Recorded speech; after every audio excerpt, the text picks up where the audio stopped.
Sa araw na ito ay tatalakayin natin ang isang kasong kriminal na naganap kamakailan lamang noong 2024 sa bansang Indonesia.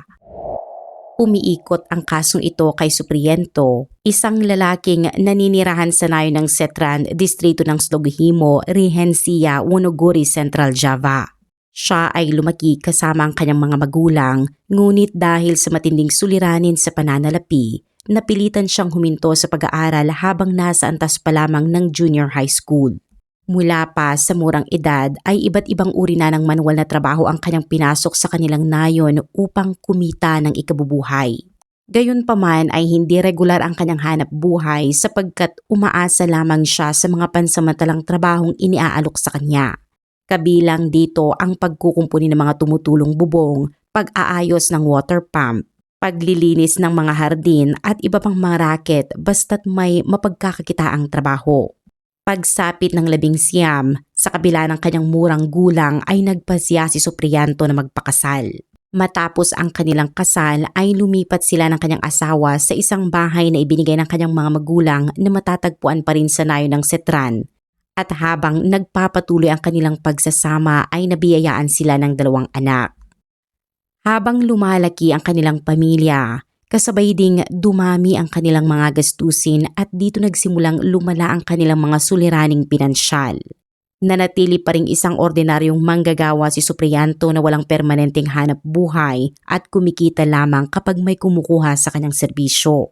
Nang mapagtanto niyang hindi na sapat ang kanyang kinikita upang matustusan ang pangangailangan ng kanyang pamilya, nagsimula siyang maghanap ng paraan upang madagdagan ang kanyang kita.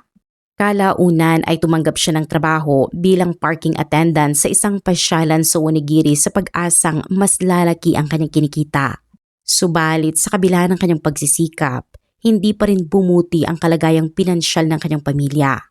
Kasabay ng patuloy na problema sa pera at ng kanyang pagiging mainitin ang ulo at madaling magalit, lalo pang naging magulo ang kanilang pagsasama bilang mag-asawa. Madalas silang magtalo ng kanyang asawa at wala ni isa sa kanila ang handang magparaya.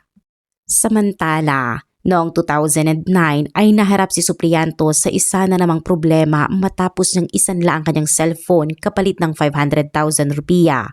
Ngunit nang dumating ang takdang araw ng pagtubos ay hindi niya naipon ang halagang kailangan upang ito ay mabawi.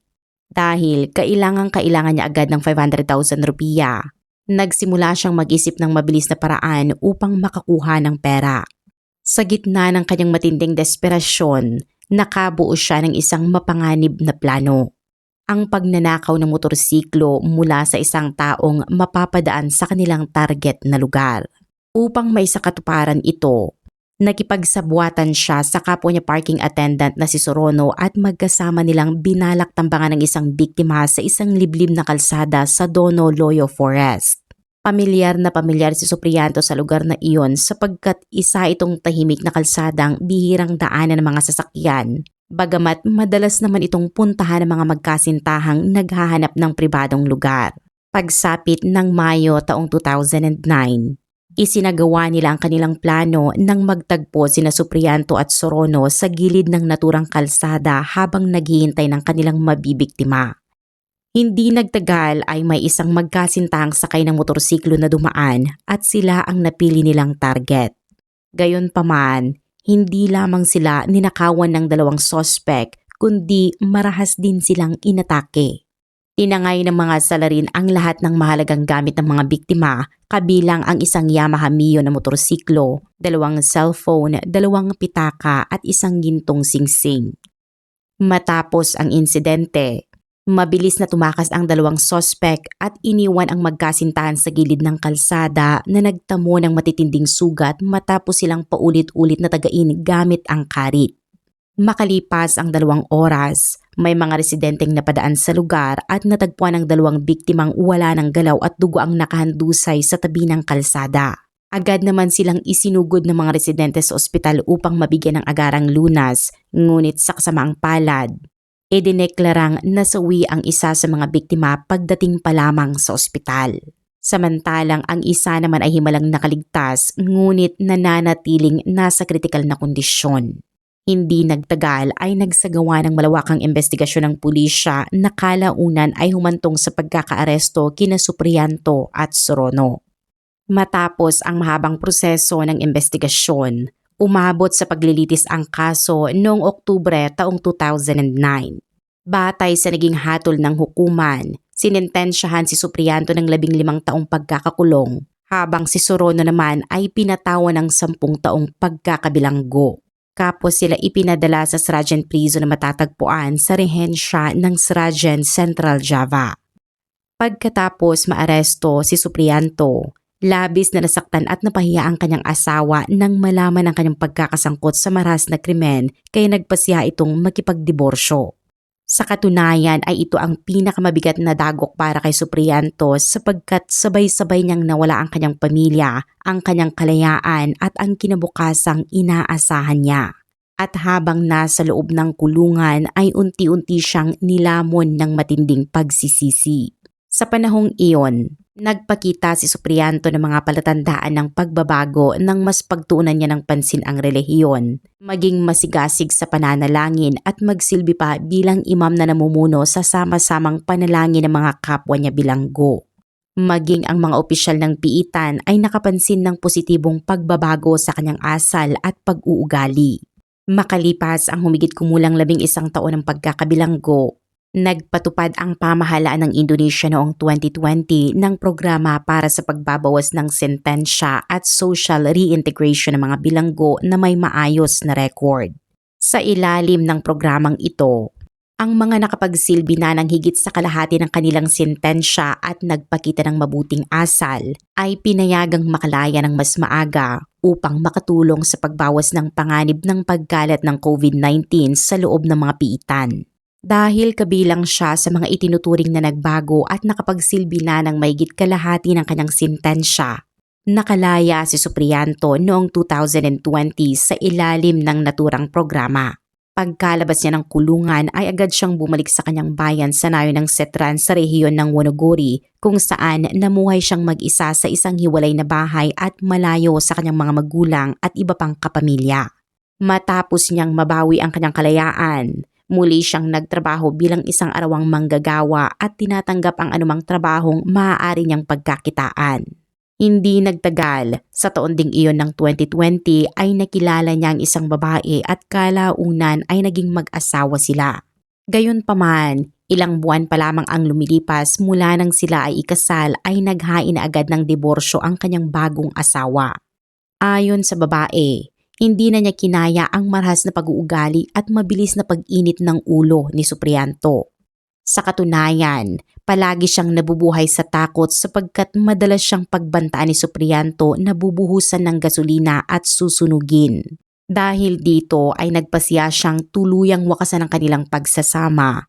At matapos ang kanilang diborsyo ay bumalik si Suprianto sa kanyang nag-iisang pamumuhay habang ipinagpapatuloy ang pagtatrabaho bilang freelance laborer at namumuhay ng mag-isa sa kanyang tahanan.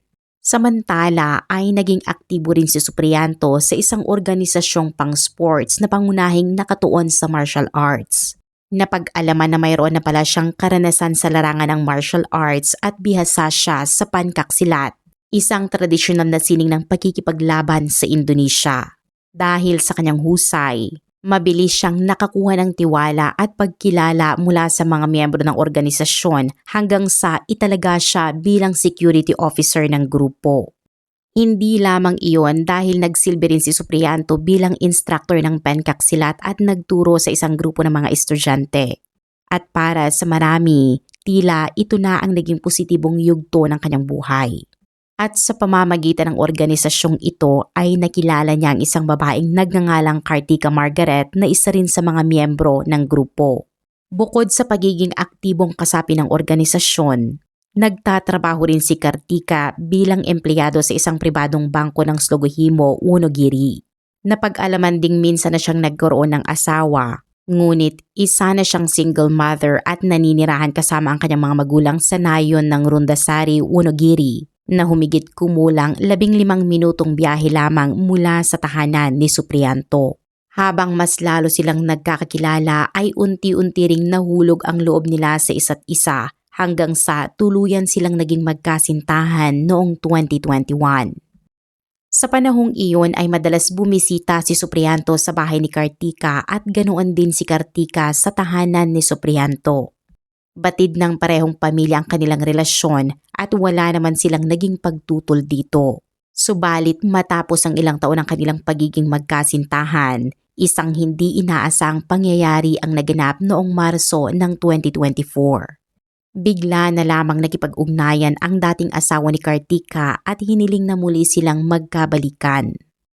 Si Kartika na lumalabas na hindi pa tuluyang nakakapag-move on sa kanilang naging relasyon noon ay agad namang pumayag sa kahilingang iyon. Hindi lamang iyon sapagkat nagpasya rin si Kartika na makipagkita kay Suprianto upang formal nang wakasan ang kanilang relasyon. Mula sa sandaling iyon ay nagsimula ang mga pangyayaring kalaunan ay naging sentro ng kasong ito. Noong ika-26 ng Marso taong 2024, isang Martes, pumasok si Kartika sa kanyang trabaho sa isang pribadong bangko gaya ng karaniwan. Nakaplano na niyang pagkatapos ng kanyang duty ay pupunta siya sa bahay ni Suprianto upang pag-usapan ang kanilang relasyon. Bandang 5:00 ng hapon, matapos ang kanyang trabaho ay dumiretso siya sa bahay ni Suprianto. Sa mga oras na iyon ay nag-iisa lamang si Suprianto sa bahay at nasa kusina siya nang dumating si Kartika. Doon ay ipinaliwanag ng babae ang lahat at sinabi niyang nakipag-ugnayan sa kanya ang kanyang dating asawa at hiniling na muli silang magkabalikan. At dahil dito ay nais na rin niyang wakasan ang kanyang relasyon kay Suprianto. Pagkarinig sa sinabi ni Kartika ay labis na nabigla si Suprianto. Ang una niyang pagkagulat ay mabilis na napalitan ng matinding galit at nauwi sa matinding pagtatalo ang kanilang pag-uusap sa loob mismo ng kusina. Habang tumitindi ang kanilang pagtatalo, ihinagis ni Kartika ang isang tasa ng mainit na kape patungo kay Suprianto. Dahil dito, tuluyang nawala ng kontrol si Suprianto. Ayon sa naging investigasyon, kumuha siya ng isang tuwalya na nasa malapit at mahigpit itong idiniin sa bibig ni Kartika. Patuloy niya itong hinawakan ang humigit kumulang 8 minuto na naging dahilan upang hindi na makahinga ang babae. Habang lumilipas ang mga sandali, nangisay ang katawan ni Kartika bago siya tuluyang bumagsak sa sahig at mawalan ng buhay sa mismong kusina. Nang mapagtanto ni Suprianto ang nangyari ay agad siyang nabalot ng matinding takot at pag-aalala. Wala umanong ibang tao sa bahay noong mga oras na iyon at wala ring nakasaksi sa nangyari. Dahil dito ay nagsimula siyang mag-isip ng paraan kung paano maitatago ang katawan ni Kartika at mabubura ang anumang posibleng ebidensya. Matapos pag-isipan ang kanyang mga susunod na hakbang, nagukay siya ng 2 hukay sa likod ng bahay. Pagkatapos nito ay kinaladkad niya ang katawan ni Kartika palabas ng bahay at inilagay ito sa isa sa mga hukay. Ayon sa mga otoridad, binuhusan niya ito ng gasolina at sinunog gamit ang mga lumang gulong sa layuning sirain ang mga posibleng ebidensya. Nang halos abo na ang katawan, dali-dali niyang inilipat ang mga natira sa ikalawang hukay at tuluyan itong inilibing. Matapos nito, tinabunan niya ang 2 hukay at tinakpan ang lugar ng mga damo at palumpong upang magmukhang walang anumang nangyari. Sa kanyang palagay ay sapat na ang kanyang ginawa upang hindi na matuklasan ng sinuman ang naganap. Subalit ng gabing iyon, nagsimulang mag-alala ang kapamilya ni Kartika nang mapansing hindi pa siya nakakauwi. Isang bagay na hindi umano niya karaniwang ginagawa. Mas lalo pa silang nabahala nang hindi na nila siya makontak dahil naka-off na ang kanyang cellphone. Sa pangambang may hindi magandang nangyari, agad silang nagtungo sa bangkong pinagtatrabahuhan ni Kartika upang maganap ng anumang impormasyon, ngunit wala silang nakuhang anumang mahalagang lead. Habang lalo pang tumitindi ang kanilang pag-aalala, nagpasya ang pamilya ni Kartika na iulat ang kanyang pagkawala sa Slogohimo Police.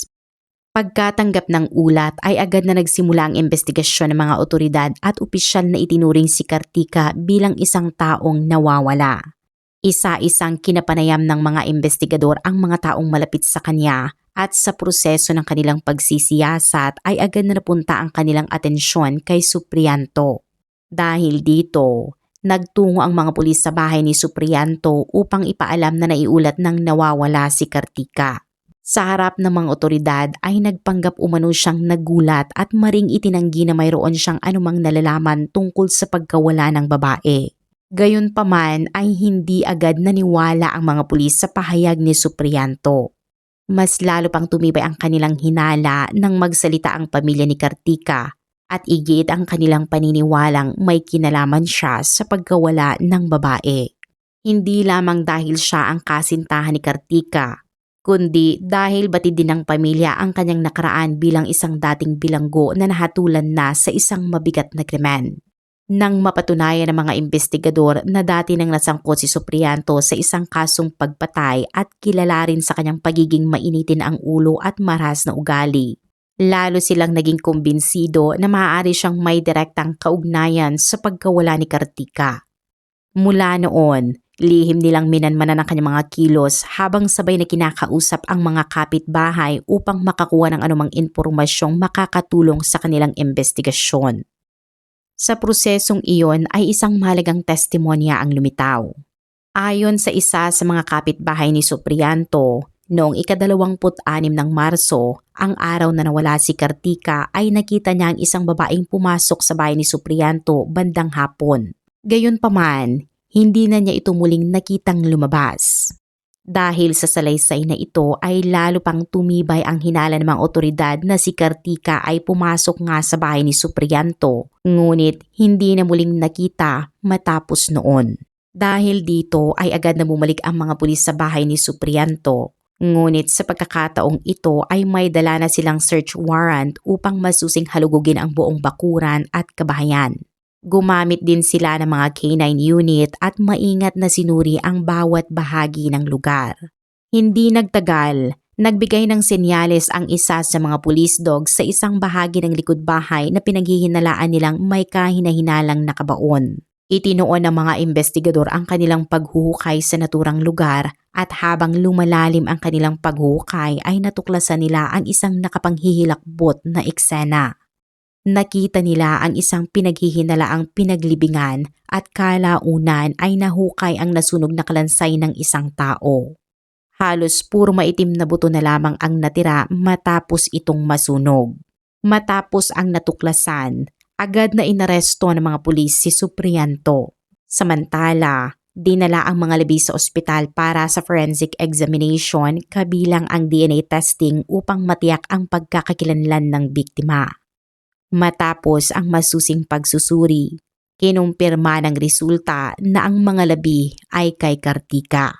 Labis na nagluksa ang kanyang pamilya at hindi nila matanggap na ganoon kalupit ang sinapit ng kanilang mahal sa buhay.